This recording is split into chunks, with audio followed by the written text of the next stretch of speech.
Physiotherapy का session लेने के बाद से मैं आ गई थी सीधे घर। इसके बाद से मुझे करनी थी डिनर की तैयारी और आज मुझे डिनर में कुछ स्पेशल बनाना था। सुबह में ही काबुली चना भिगो दिया गया था तो छोले मुझे बनाना था, ये बात तो मुझे पता थी, लेकिन छोले के साथ और क्या बनाऊं ये मुझे समझ में नहीं आ रहा था। फिर मुझे अचानक से याद आया कि मैं छोले के साथ आज भटूरा बनाती हूँ। भटूरा बनाने के लिए सारा सामान घर में ही था। मैं भटूरा बनाने की तैयारी कर ही रही थी, इतने में शौर्य भी घर पर आ गया। निहिर ने जैसे ही शौर्य को देखा भाग करके उसकी गोद में चला गया। काबुली चना मैंने रख दिया था उबलने के लिए और मैंने अपने लिए बनाई थी 1 कप गर्मा गर्म कड़क सी अदरक वाली चाय।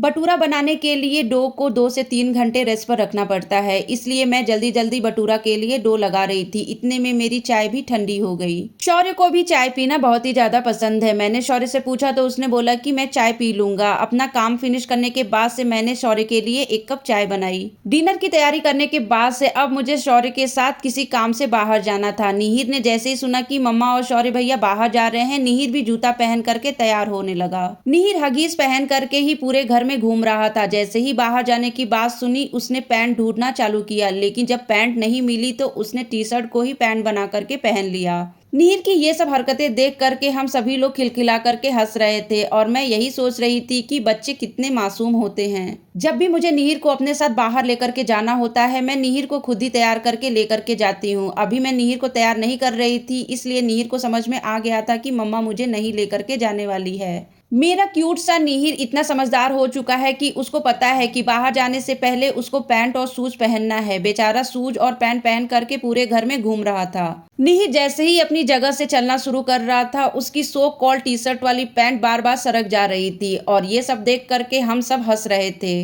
मेरे निहिर को इन सब से बिल्कुल भी फर्क नहीं पड़ रहा था कि सब क्यों हंस रहे हैं। वह स्कूटी की चाबी लेकर के बार बार मुझसे और शौर्य से कह रहा था कि बाहर चलो बाहर चलो। काफी देर तक निहिर ने हम दोनों से जिद की। जब निहिर को समझ में आ गया कि भैया और मम्मा मुझे अपने साथ नहीं ले चलेंगे, तब निहिर आया और अपने स्कूल का बैग उठा करके बोलने लगा कि मैं स्कूल जा रहा हूँ। मेरा नटखट छोटा सा ही है, लेकिन गुस्सा बहुत तेज आता है और जैसे ही निहिर को गुस्सा आता है वह यही बोलता है कि मैं घर छोड़ करके जा रहा हूँ।